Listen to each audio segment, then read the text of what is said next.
Thank you, everybody, and welcome to the presentation. My name is Chris Hartley. I'm an assistant professor at the Department of Asian and Policy Studies at the Education University of Hong Kong, and I'm also the program leader for the Master of International Public Management and Administration. So I'm going to be taking a few minutes today to describe to you the details of the program in order to help you decide, perhaps, whether to join us on this exciting journey as we introduce this new program at the Education University of Hong Kong. So my presentation will be brief, and then we'll have a brief question and answer session at the end of the presentation so that we can stay on time.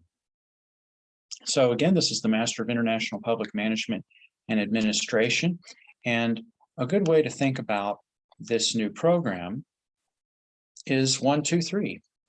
It's 1 year, 2 certificates in 3 countries.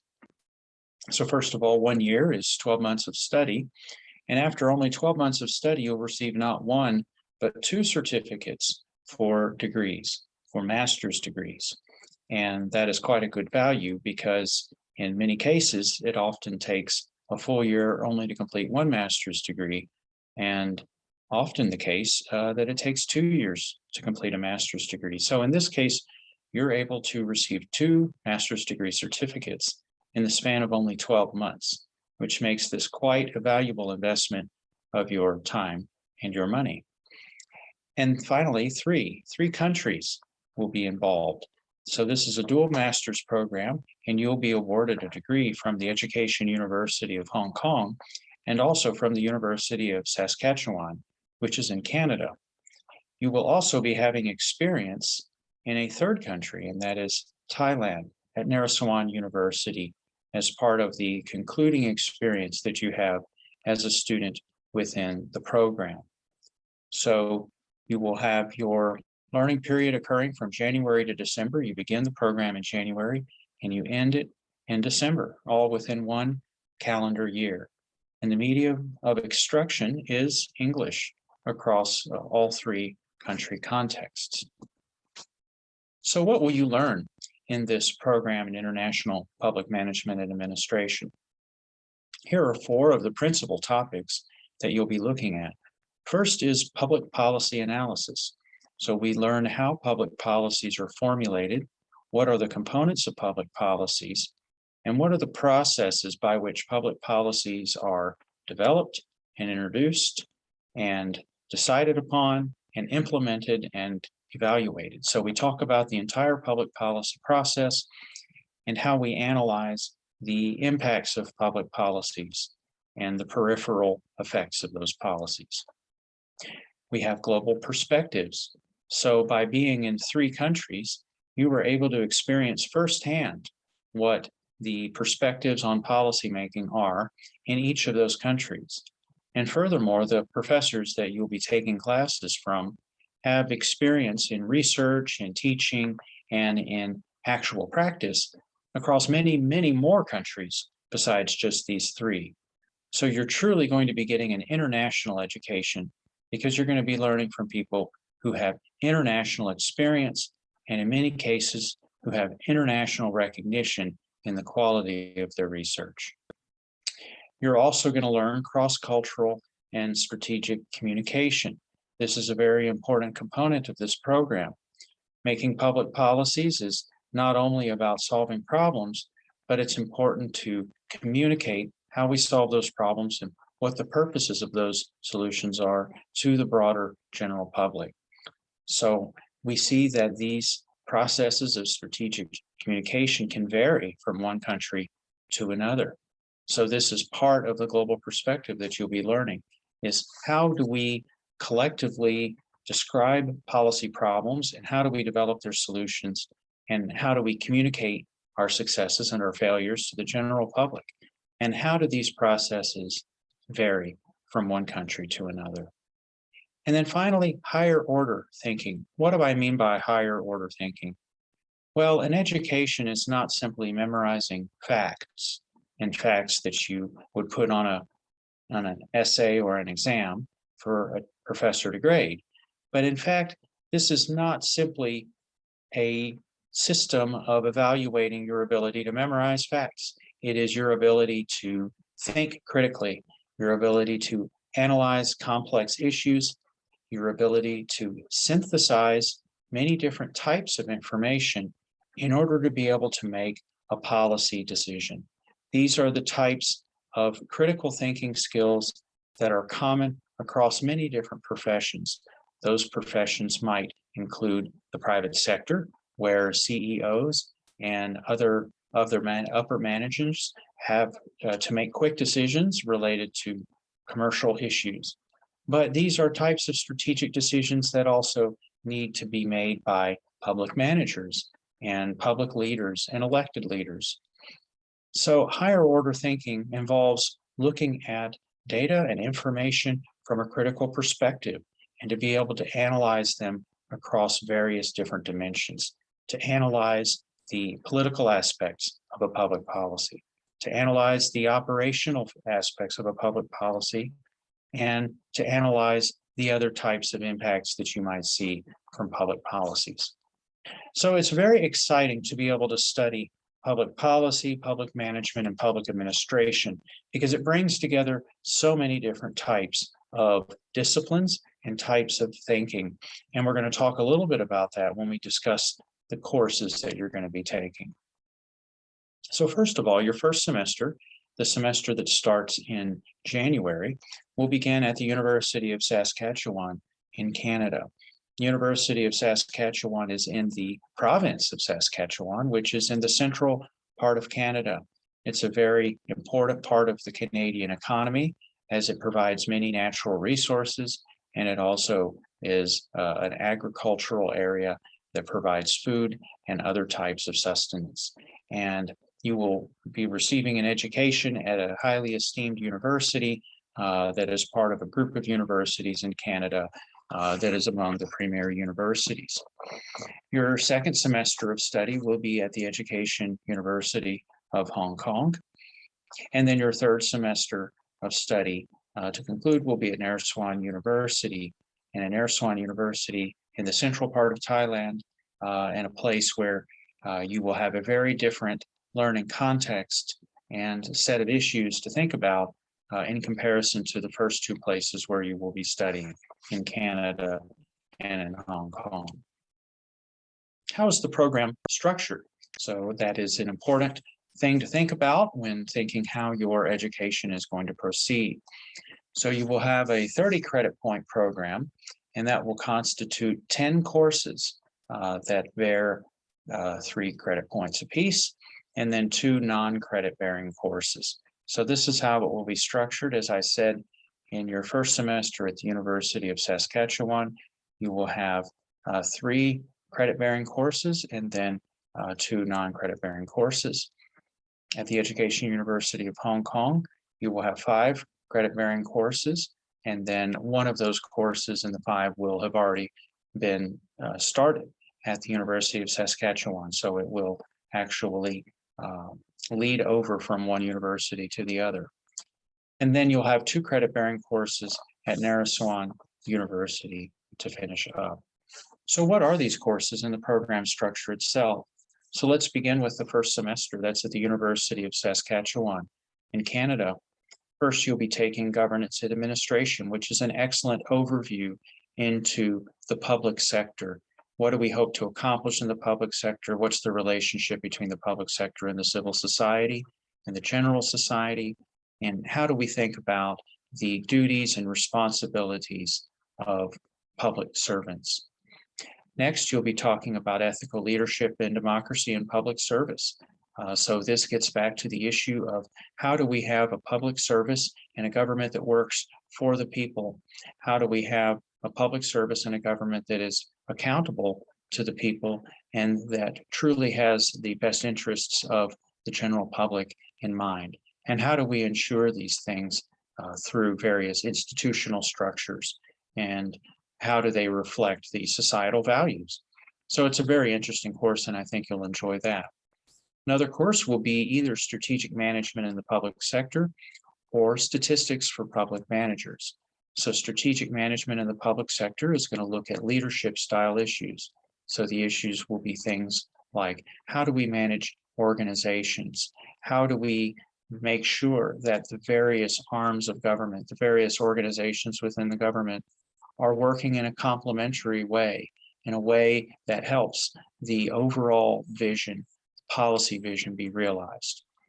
Alternatively, you can take statistics for public managers, and of course, statistics are a crucially important issue, particularly in the era in which we have produced so much data about issues related to governance. And we need to understand how those data are analyzed and how the information that is inferred from that data get cycled back into the public policy process and developing public policies. But also this course will help you to be able to conduct research on your own, which is something that will be quite useful depending on what kind of career path you'll have, whether you are working within government as a policy analyst, or whether you're working at a consulting firm that is contracting with government clients to provide feedback and input into policy issues. You'll also have introduction to ethics and integrity, which is a very important aspect of examining and studying the public service. Clearly, we have issues related to corruption in the news on almost every country around the world. So ethics and integrity are an increasingly important issue politically, and of course, they're of utmost importance in ensuring that the public sector functions honestly and justly and efficiently. That is a no credit bearing course, but of course, the information in that course will be quite valuable to you. Same thing with the seminar series, where we'll have a series of speakers speaking to you about important issues related to governing and public policy in the various countries and around the world. And then you'll begin 3 credit points to be counted in semester 2. This is the course that will carry over from one semester to the other, and that's Public Administration and Management in Asia, which will be taught by Hong Kong Education University of Hong Kong staff. So it's important to be able to be familiar with the theories and the methods of studying the public sector, but there are also regional differences in how the public sector functions. And since many of you will be coming from Asia and will be establishing your careers in Asia, we will be looking at how a particular Asian brand of public administration and management functions, and that should be a very interesting course. When you arrive at the Education University of Hong Kong, you will continue your courses, strategic communication, as I had previously mentioned, the importance of being able to communicate policies and the justifications for those policies to the general public. There's Public Administration and Management in Asia, as I have previously mentioned. Project appraisal and impact analysis. This is a bit like a policy analysis course where we look at individual projects. We learn how to quantitatively assess the impacts of those projects and the costs and benefits of those projects, and all information about proposed projects that would be relevant to the policy-making process and relevant to decision makers in the public sector. Human resource management is something I think we can all relate to. That is how we manage our workers and our employees in any kind of government organization. Of course, the private sector has its own style of human resource management, but there are certain issues in human resource management that are unique to the public sector. So we will be discussing those things like measuring performance and pay for performance, and theories like public sector motivation. And then finally, you'll have leadership and organizational change as one option. Okay, so that is how we can navigate the changing environment and to recenter and to reposition public organizations to be successful in a changing world. Alternatively, you can also take comparative social policy in Asia. So this is a course that is a topical course in a specific type of policy, and you will learn about social policies, policies related to human well-being, policies related to housing, health, education, and other social issues. So we try to build in this type of flexibility where occasionally you will have an opportunity to choose which course you would like to take. And then finally, at Narswan University, you will have a capstone project. And those capstone projects will count for a total of 6 credit points across phase 1 and phase 2 combined. And you'll be talking about and looking into a particular policy issue or a case. And you'll be doing deep research on that case based upon the methods and the theories and the ideas that you've been learning in the program. So it's very exciting because it's an opportunity for you to apply the knowledge that you've developed in the program to a real world issue, an issue of importance and something that you may actually be interested in yourselves. So that's the general structure of the curriculum and the things you can expect to learn in the program. I'll conclude the presentation today by talking a little bit about the particulars of your living circumstances in the program. So your accommodations will be arranged by the university. The accommodations in Canada, in Hong Kong, and in Thailand. So students are highly recommended to live in the student hostel, which is either on or off campus, as arranged by the university. It can be quite tricky in all of these places to be able to find housing, particularly housing for only one semester, for only several months. But luckily, the university has the resources and the knowledge to be able to find accommodations that are appropriate for graduate students in each of these places. So this is something that will be taken care of, and we want to ensure that you are not being distracted or stressed by the need to take care of accommodations. So that is one reason why we have made an effort to do that on your behalf. And the accommodation fee is included in your tuition fee, so you will not have to pay anything extra out of your pocket for the accommodation. It is all inclusive in the tuition fee that we quote to you. Similarly, transportation will be arranged by the university. So for semester 1, the flight to Canada from your home countries will be arranged by the university. If you are from the mainland, you arrive in Hong Kong before the commencement of your time in Canada in order to activate your student visa. The flight for mainland students will be arranged then from Hong Kong to Canada. In the semester 2, we will be arranging your flights from Canada to Hong Kong. In semester 3, the flights from Hong Kong to Thailand. In the middle of semester 3, you will have a flight from Thailand back to your home countries being arranged for you so that you can return to your home countries at the conclusion of the program. So once again, just like housing, your tuition fee will cover the airfare and the local transportation from the airport to where you're living and from where you're living back to the airport. And that will be included in the tuition fee.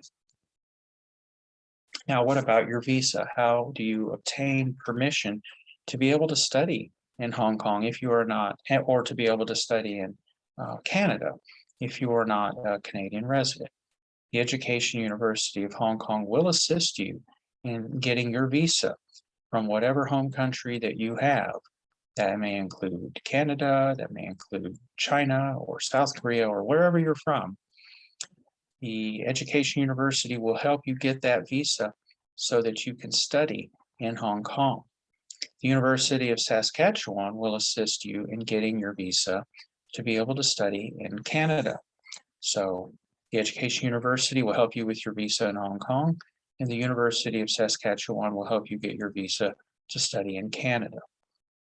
However, you are required to obtain your own visa, which is called Category ED, or education, for Thailand. So for Thailand, you will obtain your own visa, and we will be happy to direct you to resources that will instruct you on how you can do that. But for your studies in Hong Kong and Canada, the respective universities will be arranging those visas on your behalf. What is the tuition fee? $450,000 Hong Kong, and that is about equivalent to roughly 58,000 US dollars. And that is for 1 year of education or 2 degrees.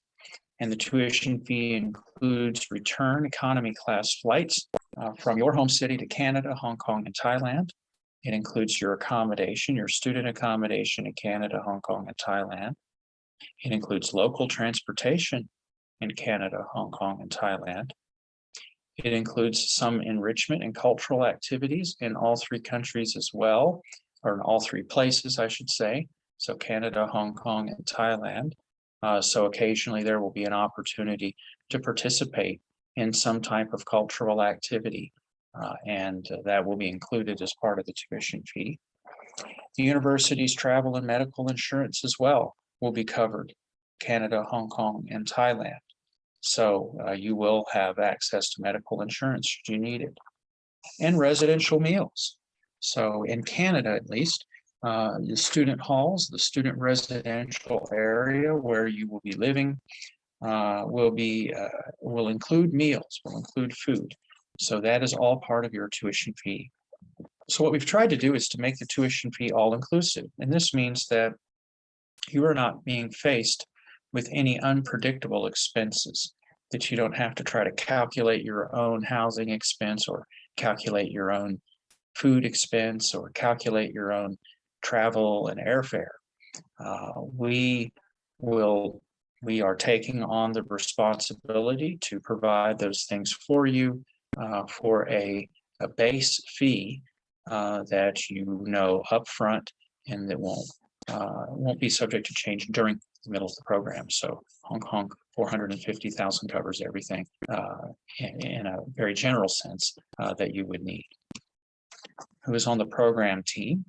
Well, we have two people from the Johnson Shoyama Graduate School, and that is at the University of Saskatchewan, Professor Murray Fulton, who is the director of the school, and then Professor Jeremy Rayner, who is professor as well.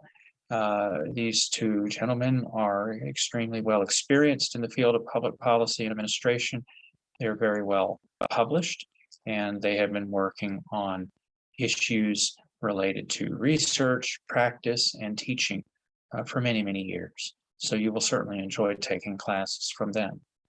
The other four on your screen are from the Education University of Hong Kong. Su-Ya Lee, who is the acting head and associate professor at the Education University. Dr. Isabella Ng, who is associate head and assistant professor at the university. Dr. Alex He, who is associate head and associate professor at the Education University. And myself, Chris Hartley, an assistant professor at the Education University of Hong Kong and the program leader of this master's degree program. So among all of us, we have a wealth of experience, not only across disciplines, whether that be social policy or environmental policy or technology policy or theories about policy making, but also we have a breadth of country level experience as well, with expertise and experience in a lot of different countries around the world. Dr. Lee and Dr. Ng have been educated in the UK. I and Dr. He did our PhDs in Singapore, and Murray Fulton and Jeremy Rayner, of course, have experience in Canada and many other countries as well. So you will benefit from a breadth of perspectives from around the world and a variety of different disciplinary expertise as well. What does it take to get into this program? What are the requirements for admission? A recognized bachelor's degree, preferably in social science, with honors, but not lower than second class or an average grade of not lower than B. So our admissions department will make those determinations. Applicants who obtain degree from universities in mainland China are required to provide an online verification report of higher education qualification certificate issued by the CHSI. And you can go to that link there for more information. Applicants who obtained a degree from universities outside of Hong Kong are required to obtain a report for qualifications assessment for your education qualifications from the Hong Kong Council for Accreditation of Academic and Vocational Qualifications. And a link has been provided for you there so that you can gain more information on this process by which your degree will be verified by the Hong Kong authorities. For applicants whose qualification or degree is obtained from an institution in a non-English speaking country or system, should normally fulfill one of the following minimum English proficiency requirements. That will be your IELTS score of 6.5 with a minimum of 6.0 on each individual part, or other equivalent qualifications that we may deem appropriate as we take a look at your application. So I've done my best to try to lay out for you the overview of the master's program in International Public Management and Administration. I've given you information about the curriculum, about the people who will be teaching, and about the arrangements that we've made to take care of the administrative aspects. You can email MIPMA at eduhk.hk for any additional information. You can also go to our website at eduhk.hk/aps/MIPMA, and that will give you more information. You can also scan this QR code, which will take you to a survey, and that will help to determine what your needs and interests are, and it will help us our program to meet your needs as students.